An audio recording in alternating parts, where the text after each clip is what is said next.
Okay, let me answer you for the Catalan referendum. First of all, it was not agreed upon by Catalan and the Spanish government.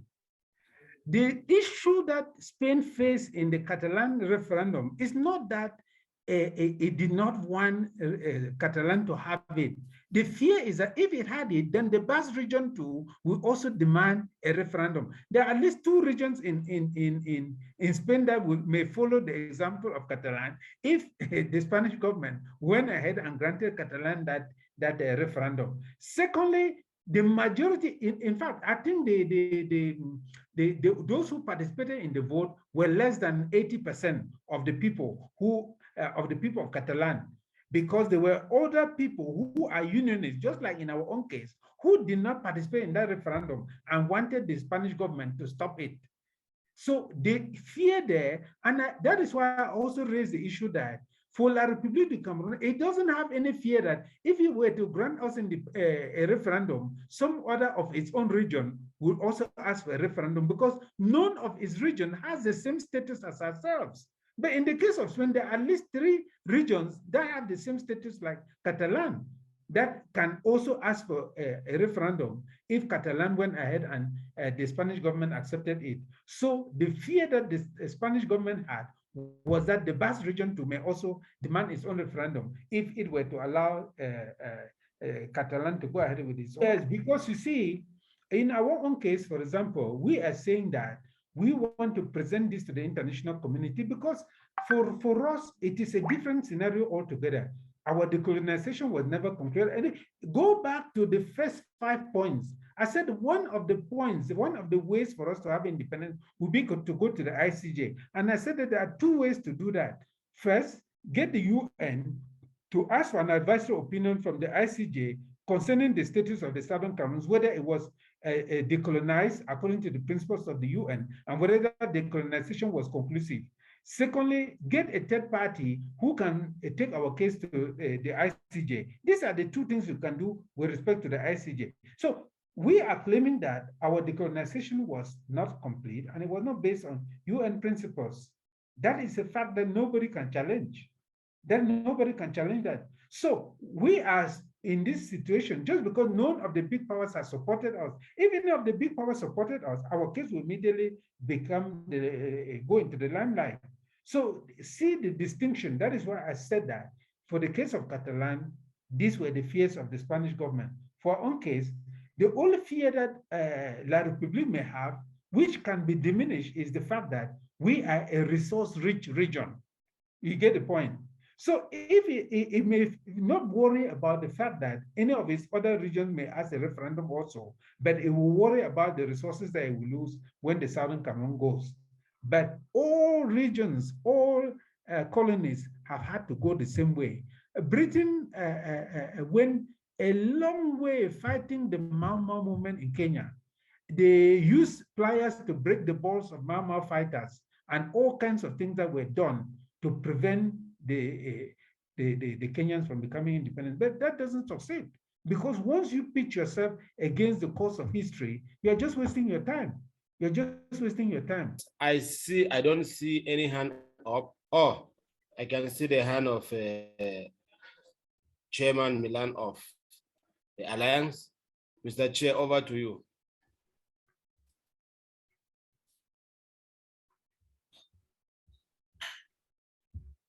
Mr. Chair, can you unmute?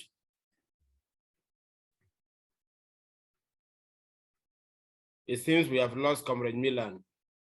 No, you haven't lost me. I just didn't know how to unmute. Can you hear me? Oh, okay. No, it's fine. No, technology is changing now. Yeah, thanks. I'm a bit out of breath when it comes to technology. But you're able to hear me, right? 105 on 5.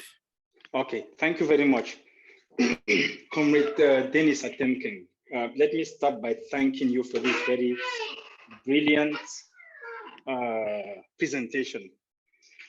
There were many who were very skeptical and were like, really? Are we allowing such a presentation to take place? And my argument is we should be open-minded and let everybody express themselves. They will express themselves and we will decide whether what they're saying is the right thing or not. The tendency has always been with our people that we shut down whoever doesn't speak the language that we speak, and often we speak very ignorant language.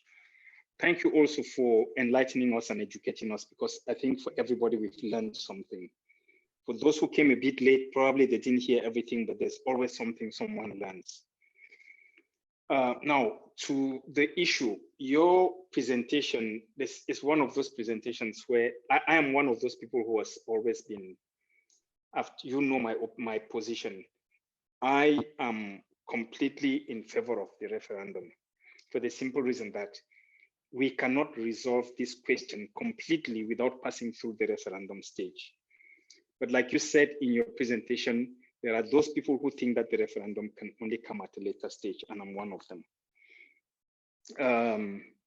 Generally, the oppressor only resorts to a referendum when they realize that the use of force, the argument of force, has not succeeded. When Mr. Bia, I think 2 years ago, made a declaration that they had tried to assimilate us and they failed, and for that reason, they are considering a special status for us. It was based on the recognition that they had not been able to subdue us.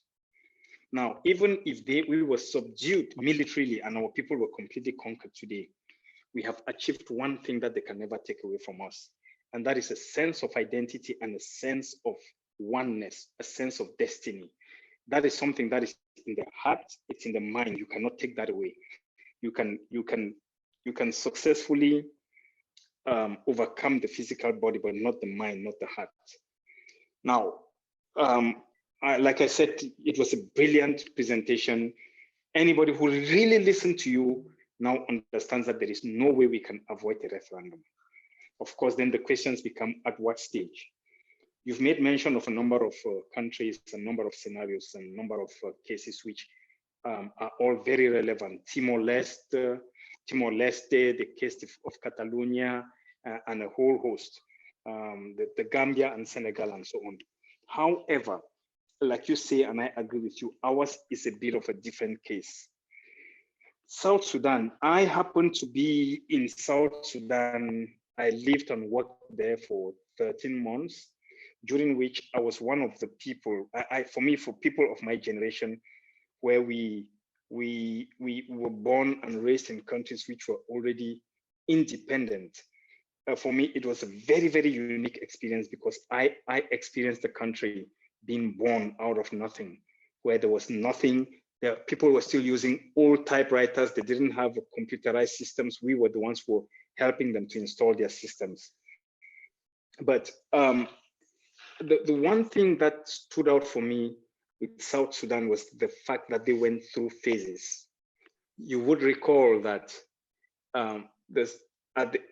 after 30 years of fighting, 30 or more, they finally came to the point where Khartoum realized that it could not defeat South Sudan militarily, and South Sudan recognized that it was not going to gain its independence militarily.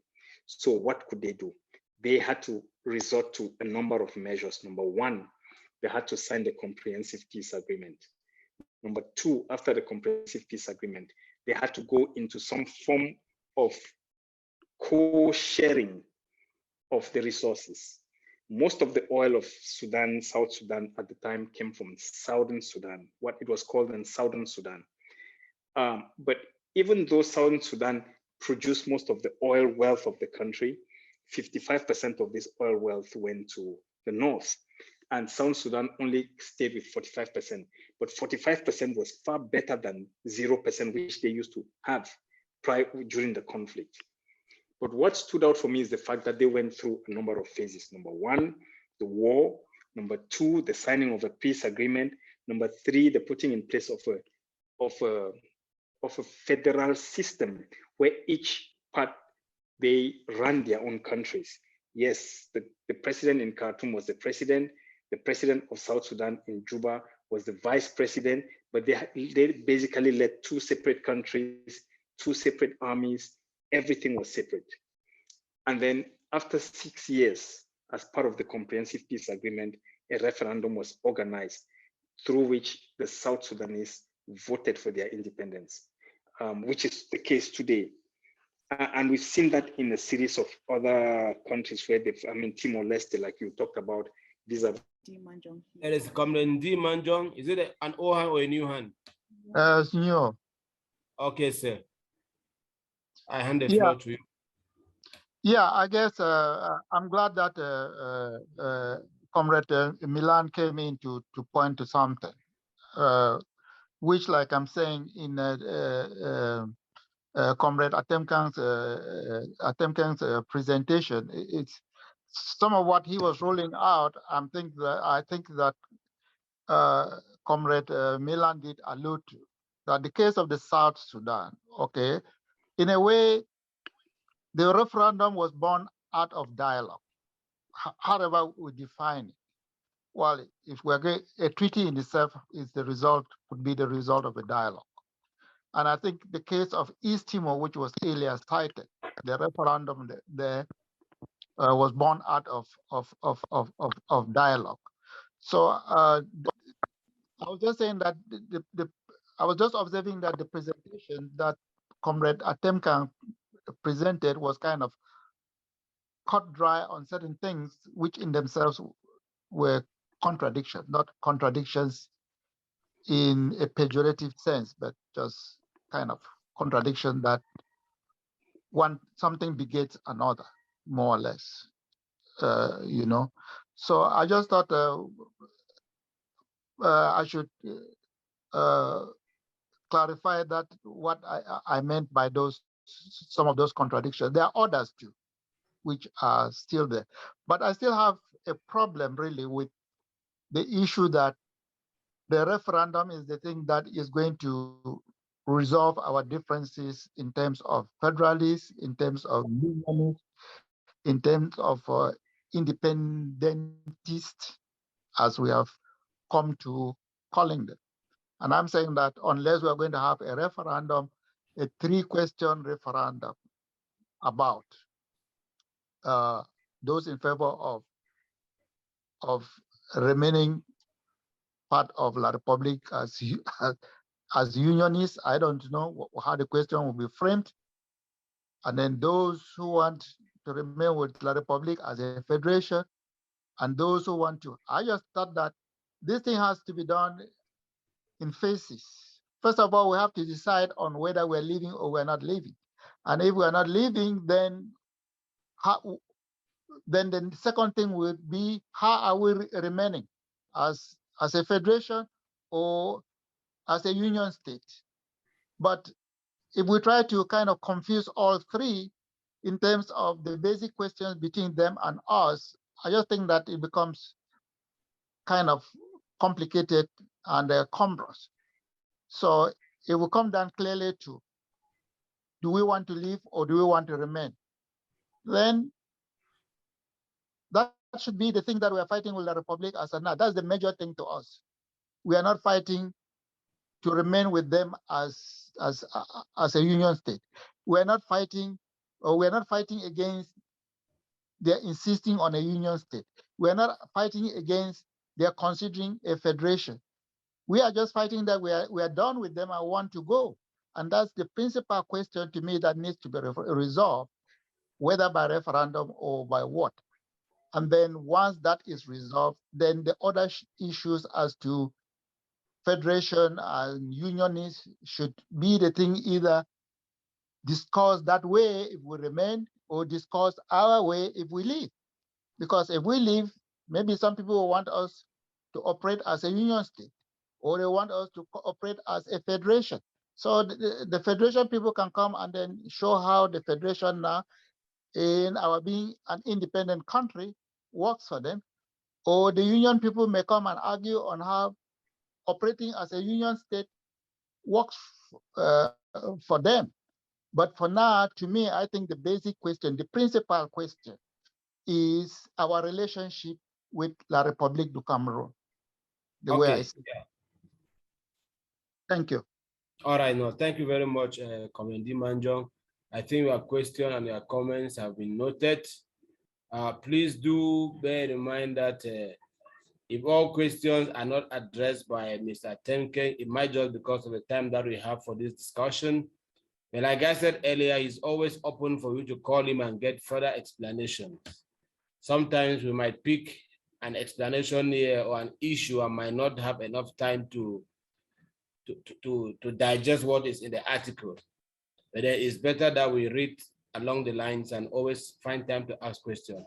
Comrade Milan, are you available or you are still under network bondage? Comrade Milan? Yes. Are you able to hear me? Okay. Can you hear me? No, you have crossed the Red Sea now. Okay, thank you very much. I'm on the other side.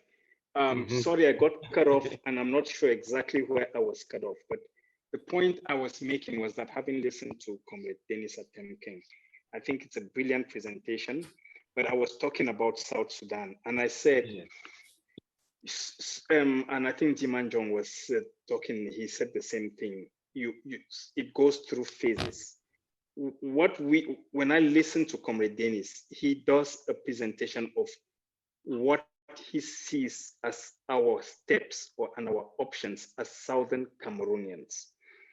What perhaps we need to take into consideration, and for me, that is an element which he needs to strengthen in his treatise, is to look at the perspective of La République. What are they thinking? And how are they potentially going to pose their arguments? Now, I think I got cut off when I was talking about the special status. When they declared war on our people, there was the confidence that they were going to just smash us within a few weeks or months and it was over. And when they realized that it wasn't working, as it was a year and it was 2 years, then they said, okay, we can give you special status. That is a dignified way of finally acknowledging that we are not going to be smashed just like that. And maybe from special status, it will go to the next step and then the next step. And remember, a year, maybe 2 years ago, you started hearing some of the members of the regime saying, well, the possibility of federation is not completely off the table. That is the language of somebody who is beginning to realize that they are not going to destroy us just like that. And it will move. So what is most likely going to happen is that La République has sat back and they've looked at all the different steps and stages they are going to take. And they know we are going to use the argument of force and we're going to smash these people and get what we want. But if it fails, we'll take one step back. And if it fails, we'll take the next step back and then the next step. Based on that logic of La République, which I think we should not exclude, then I think Comrade Dennis Atemken needs to also realize that the idea of a referendum, even for La République, will not be the first, it will not be the second, it won't be the third. From special status to something else, a referendum will only be the last stage. John Garang used to say, while he was still alive, that he's not against the unity of Sudan. In fact, he wants Sudan to stay as one country. But he also said, make unity attractive. What he's merely saying is, you're not attractive enough for us to be with you. And I think that's the line our people are taking. When you look at the different surveys which were carried out by Tumi, by Victor Epiengome, and so on, I think none of them demonstrated that less than 86% of our people wanted outright independence. So I'm in agreement with Dennis that if you go the referendum route, you might have to use 3 options. Is the unionist, is the federalist, is the independentist. But like Jimanjong said, that is where we as a people will be saying, no, we are not going to go for 3 options. We are only going for 2. Are we staying or are we going? Once you exclude the third, then the division, you will now, between the unionists and the independentists, you're going to have a segment. The rest will have to decide which direction they go. I'm very confident that the vast majority will go with complete independence. So we have to look at all of this. Now, just not to take too much time, I would like to conclude by saying, I think this was a brilliant presentation. I think we need to create more platforms for such discussions.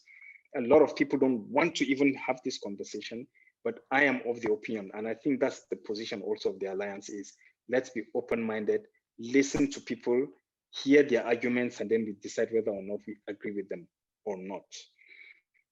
It is my opinion also that Comrade Atemkeng and the people with whom he's working need to continue to work on this as an area that we need to prepare for. You don't want to wait until the last minute when they call you and say, okay, can we now discuss the question of which choice do you want?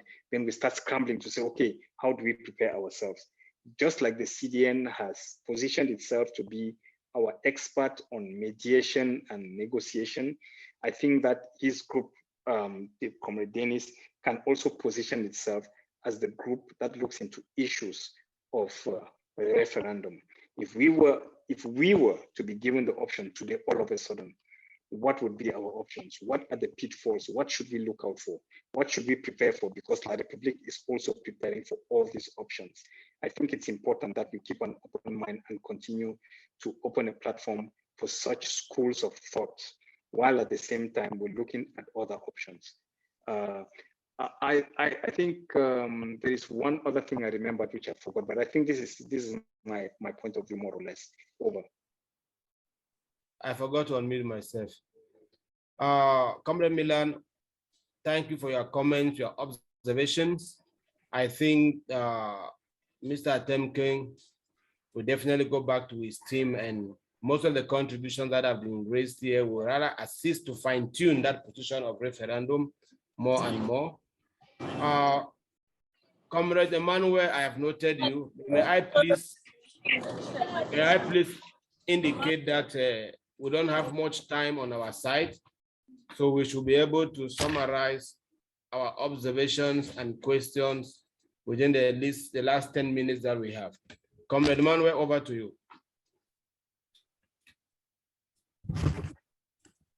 Can you hear me? Yes. Okay, I just wanted to make a remark. Thank you, Comrade Dennis, for this beautiful and enlightening presentation. I think most of us in Scope and the Alliance have always known that a referendum will be the end road. But however, when I look at the recent case of Bougainville in 2019, I look at the case of Western Sahara, with whom I was in the meeting yesterday. It went through the battlefield and through a series of negotiations before they got to the referendum. That's why I still think that it would be premature for us to just jump direct into referendum. We have to, what do I say, get some leverage on the ground, and that will be in a better position to negotiate better conditions, such that the international community will be able to take total control of the referendum process and take us seriously. So to me, I think it's a beautiful discussion to have. It's a beautiful presentation. You have solid points for and against.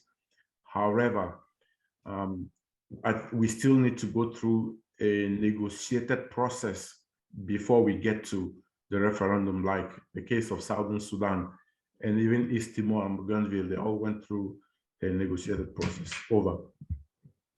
Can I just ask one question, please? Yeah. What I want to ask my fellow colleagues about who are insisting on negotiations, tell me, if you had negotiations today with La République du Cameroun, what are you going to negotiate about? Separation. You see the point. This is elaborated in the article, because I said, look, if we went into negotiations today with La République du Cameroun, are we just going there to say the negotiations have failed because we will be talking about our, we want our independence. They will be talking about good governance, maybe improving your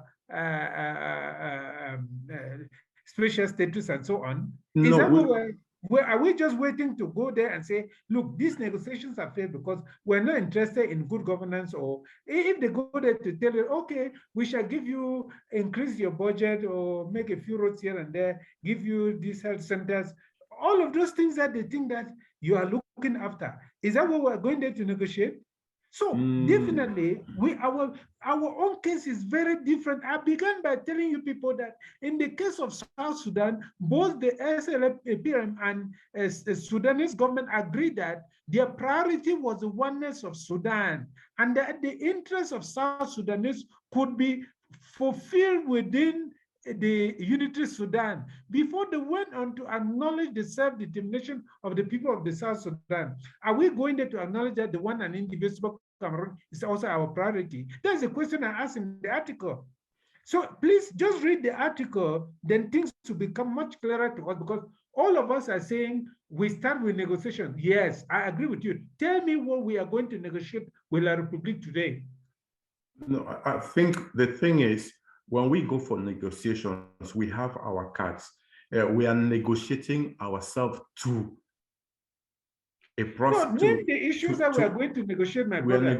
Because in the case of South Sudan, there was the boundary of Abyei that had to be determined. There were several things that had to be determined. And that's why they had a comprehensive peace agreement on all of these boundaries and other things that they were fighting over. The share of the oil money and so on. Now, what are we?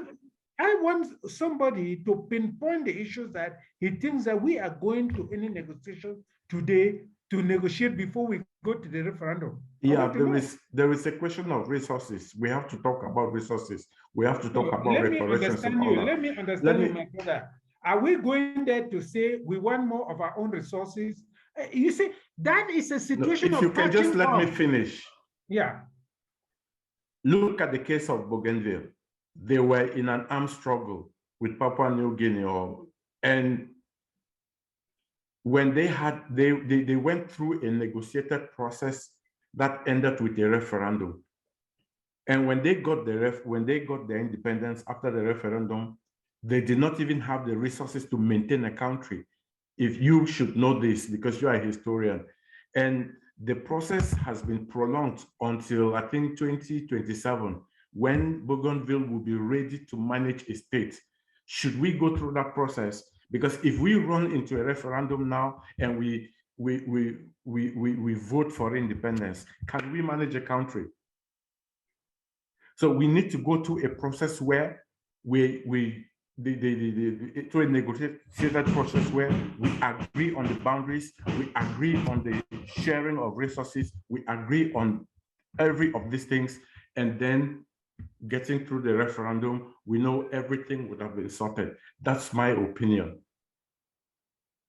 Over. Okay, Comrade Manwe, thank you very much for your opinion. I think also we really still have to revisit the question of the uniqueness of Southern Cameroon. I don't know if I'll be making sense or not, because when I picked up from Comrade Manuel, there was something you spoke about boundaries. And I think for the little I've got from history, I know that Southern Cameroon has boundaries that were recognized by United Nations and La Republique's boundary. And I don't know if I'm making a mistake. There was once the Green Tree Accord, which I don't know much about. I've not read much about it. That came in when the issue of Bakassi Peninsula was actually in its peak. And that Green Tree Accord had to push some of the parties back to their boundaries at independence. If I'm making a mistake, I know Comrade Temken or Comrade Milan can also back me up there. But without much, I think it has been quite a brilliant conversation, and we do encourage much of such conversation, intellectual conversation to come up, because it is what that needs to guide us as we prepare our way to Boya. If we don't have such conversations, we brainstorm, we might be caught up by the nick of time. So I really appreciate it, and I appreciate the input of everyone. Comrade Manuel, do you want to? Yeah, I just wanted to chip in something. I mentioned the issue of boundaries because La Republique is disputing the maritime boundary in the Bakassi area.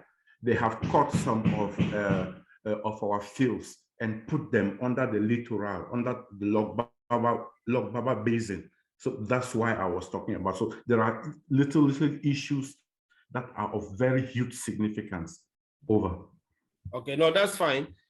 I think should in case we reach at that level of referendum, like Comrade said, it will no longer be on the issue of what La Republic present. It will be the issue of international community. And I think in that situation, by my understanding, they might have to revoke the international boundaries of Southern Cameroon before that 1951, or as recognized by any UN document. That is just my opinion. Without much ado, I would like to call on Comrade Milan to give us a vote of thanks to end this session. Thank you very much, Comrade John, Comrade Dennis Atemken for this brilliant presentation, and to all the comrades who have taken the time to attend this particular session. It's the first of several sessions that will come up. You have asked that I give a vote of thanks, and it's basically to thank everybody once again. This was done at short notice. Comrade Dennis put the presentation together. He's been really pushing for us to consider the referendum as a potential option for our people to consider. I have discussed this with him, and I think I'm saying it again. I think the group that he belongs to needs to invest some time into looking at all the options. What are the pitfalls? What should we look at? What should we consider, not consider? What should we be careful of? Should we even consider this as an option, so that if and when the time comes, we are ready? From an alliance perspective, the idea is that we want as much as possible to be very open-minded, give an opportunity to any and everybody who has got something to contribute. We do know, for instance, that we have various philosophies and schools of thought. You have the Ambazonia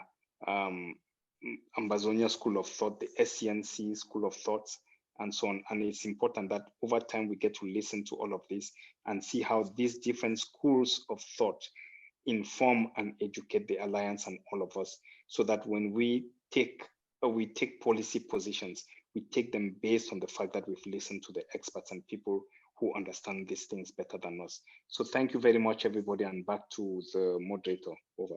Bye. Yes, thank you. Thank you, Comrade Milan, for the vote of thanks. I will still again extend special appreciation to Mr. Dennis Atemken from the organizers of this session. And like we heard, there's going to be more. And we'd also plead that we know with your team, you have more other intellectual discourse that we can engage in. So when you have such presentations in either the same question of referendum or examining other options, our doors are more than welcome for you to come. We'll always give you the platform because it's a learning curve. So I thank you very much for your time. May God bless you and your family. And I appreciate everyone who has taken off time, their busy schedule, to make this session a success. Thank you very much. God bless you. The organizing committee, we thank you for such initiatives. May you continue to do more, and we shall back you up. Thank you very much. I yield. We can now unmute and give bye-bye to everyone. Thank you. Okay, good night. It was a beautiful presentation, Comrade Atemken. Thank you.